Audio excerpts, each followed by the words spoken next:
नमस्कार, good morning, सुप्रभात। स्वागत है आपका आपके personal finance bulletin money morning में। मैं हूं आपके साथ मीनू शर्मा, लेकर हाजिर हूं आपके लिए आपकी जेब और जिंदगी पर असर डालने वाली बुलेटिन के साथ। तो चलिए बिना देर करे शुरू करते हैं खबरों का सिलसिला। केंद्रीय मंत्रिमंडल ने पीएम सूर्य घर मुफ्त बिजली योजना को मंजूरी दे दी है। योजना के तहत 1 करोड़ घरों की छतों पर सौर संयंत्र लगाने के लिए वित्तीय सहायता दी जाएगी। इसके अलावा 1 करोड़ परिवार को हर महीने प्रति परिवार 300 यूनिट तक बिजली मुफ्त मिलेगी। प्रत्येक परिवार को 1 किलोवाट क्षमता का सौर संयंत्र के लिए 30,000 रुपये और 2 किलोवाट क्षमता के लिए 60,000 रुपये सब्सिडी मिलेगी। इस योजना में 45 गीगावाट बिजली का उत्पादन होगा। सब्सिडी आवेदन के लिए एक नेशनल पोर्टल की शुरुआत की जाएगी। 2024-25 रबी सत्र के लिए सरकार ने गेहूं खरीद का अपना लक्ष्य पिछले साल के मुकाबले कम रखा है। कृषि मंत्रालय को फसल वर्ष 2023-24 में 11.5 करोड़ टन रिकॉर्ड गेहूं उत्पादन की उम्मीद है। इसके बावजूद सरकार ने गेहूं खरीद का लक्ष्य कम रखा है। सरकार ने 2023-24 सत्र में 3.41 करोड़ टन के लक्ष्य के मुकाबले करीब 2.62 करोड़ टन गेहूं की खरीद की थी। 2022-23 में गेहूं की खरीद 4.44 करोड़ टन के लक्ष्य के मुकाबले केवल 1.88 करोड़ टन रही थी। अभी तक के खरीद के आंकड़ों से पता चलता है कि सरकार पिछले 3 सत्रों से अपना खरीद लक्ष्य पूरा नहीं कर पा रही है। गेहूं के अलावा सरकार ने रबी धान खरीद का लक्ष्य 90 लाख से 1 करोड़ टन तय किया है। मोटे अनाज के लिए 6 लाख टन का खरीद लक्ष्य निर्धारित किया गया है। NHAI अपनी एक वाहन एक फास्टैग योजना को लागू करने की समय सीमा आगे बढ़ा सकता है। पेटीएम फास्टैग यूजर्स के सामने आने वाली समस्याओं को देखते हुए इसकी समय सीमा मार्च के अंत तक बढ़ाने का प्रस्ताव है। NHAI ने इससे पहले 1 मार्च से एक वाहन एक फास्टैग योजना को लागू करने की बात कही थी। पेटीएम संकट को देखते हुए फास्टैग यूजर्स को एक वाहन एक फास्टैग मानक अपनाने के लिए ज्यादा समय दिया जा सकता है। कोटक महिंद्रा बैंक ने 2 करोड़ रुपए से कम वाली कुछ चुनिंदा फिक्स डिपॉजिट स्कीम पर ब्याज दर बढ़ाने की घोषणा की है। कोटक महिंद्रा बैंक सामान्य ग्राहकों को 2.75% से लेकर 7.40% तक और सीनियर सिटीजन्स को 3.25% से लेकर 7.90% तक ब्याज दर की पेशकश कर रहा है। बैंक 390 दिन से लेकर 23 महीने से कम वाली एफडी पर सामान्य ग्राहकों को सबसे ज्यादा 7.40% का ब्याज दे रहा है। 23 महीने से लेकर साल से कम अवधि में मैच्योर होने वाली एफडी पर 7.3% ब्याज मिलेगा। देश में प्रत्यक्ष विदेशी निवेश का प्रवाह चालू वित्त वर्ष के पहले 9 महीने में 13% घटकर 32 अरब डॉलर रह गया। कंप्यूटर, हार्डवेयर और सॉफ्टवेयर, टेलीकॉम, ऑटो और फार्मा सेक्टर में कम निवेश के कारण एफडीआई घटा है। पिछले वित्त वर्ष की समान अवधि में 36.74 अरब डॉलर का एफडीआई आया था। महाराष्ट्र में चालू वित्त वर्ष के पहले 9 महीने के दौरान सबसे ज्यादा 12.2 अरब डॉलर का एफडीआई आया। कर्नाटक में एफडीआई घटकर 3.6 अरब डॉलर रह गया। जिन अन्य राज्यों में एफडीआई में गिरावट आई है उसमें दिल्ली, तमिलनाडु, पश्चिम बंगाल, राजस्थान और हरियाणा शामिल हैं।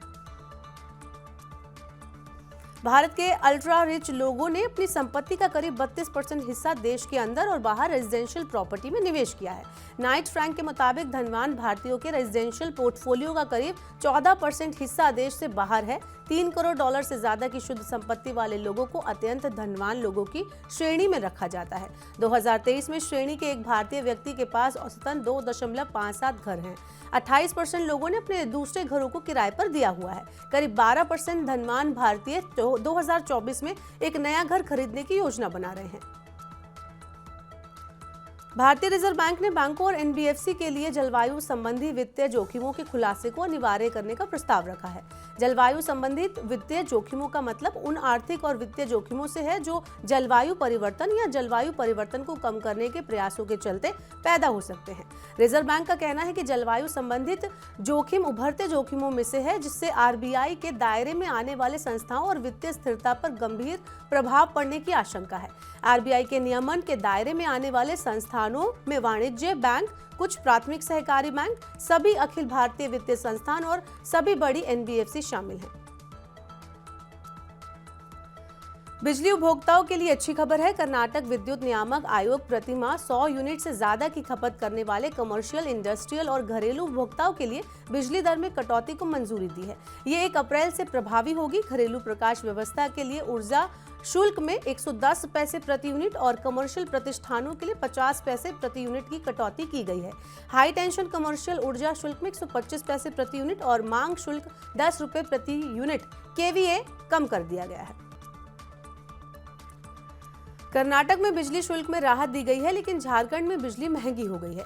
झारखंड राज्य विद्युत नियामक आयोग ने राज्य में बिजली दर में 7.66% बढ़ोतरी की है। नई दरों के तहत ग्रामीण क्षेत्रों में घरेलू उपभोक्ताओं को 5.80 रुपए की जगह अब 6.30 रुपए प्रति यूनिट का भुगतान करना होगा। शहरी उपभोक्ताओं को 6.30 रुपए की जगह 6.65 रुपए प्रति यूनिट का भुगतान करना होगा। संशोधित शुल्क दर 1 मार्च से प्रभावी होगी। ग्रामीण उपभोक्ताओं के लिए निश्चित शुल्क में 25 रुपए की बढ़ोतरी की गई है, जबकि शहरी उपभोक्ताओं के लिए स्थिर शुल्क अपरिवर्तित रखा गया है। भारतीय रिजर्व बैंक ने Sumerpur mercantile urban cooperative bank का लाइसेंस रद्द कर दिया है। इसका कारण इस बैंक के पास पर्याप्त पूंजी और कमाई की संभावनाएं नहीं होना है। राजस्थान के सहकारी समितियों के पंजीयक से भी बैंक को बंद करने और एक परिसमापक नियुक्त करने का आदेश जारी करने को कहा गया है। परिसमापन पर प्रत्येक जमाकर्ता जमा बीमा और क्रेडिट गारंटी निगम से अपनी जमा राशि की 5 लाख रुपए तक की जमा बीमा दावा राशि प्राप्त करने का हकदार होगा। देश के 8 प्रमुख शहरों में घरों की मांग बढ़ने से पिछले 2 सालों में घरों की कीमतों में औसतन 20% की बढ़ोतरी हुई है। क्रेडाई, कोलियर्स और लियासिस फोरेस्ट की तरफ से जारी रिपोर्ट के मुताबिक बीते 2 साल में मांग मजबूत बने रहने से 8 शहरों में कीमतें तेजी से बढ़ी हैं। इन 8 शहरों में Ahmedabad, Bengaluru, Chennai, Delhi NCR, Hyderabad, Kolkata, Mumbai metropolitan region और पुणे शामिल है। बेंगलुरु, दिल्ली एनसीआर और कोलकाता में 2021 के स्तर की तुलना में 2023 में घरों की औसत कीमतों में सबसे ज्यादा 30% की औसत वृद्धि देखी गई। तो आज के मनी मॉर्निंग के बुलेटिन में फिलहाल के लिए इतना ही। अपने काम की जरूरी खबरें देखने और समझने के लिए सब्सक्राइब करें हमारे YouTube चैनल को। वहीं अपने पर्सनल फाइनेंस से जुड़ी खबरों को आप पढ़ना चाहते हैं और ज्यादा समझना चाहते हैं तो हमारी वेबसाइट www.money9.com पर जरूर विजिट करें। यहाँ पर 7 अलग-अलग भाषाओं में आपको पढ़ने और समझने को मिलेंगी पर्सनल फाइनेंस से जुड़ी तमाम बड़ी खबरें। वही खास कार्यक्रम आप देखना चाहते हैं तो मनी 9 के सुपर ऐप को डाउनलोड करना ना भूलें।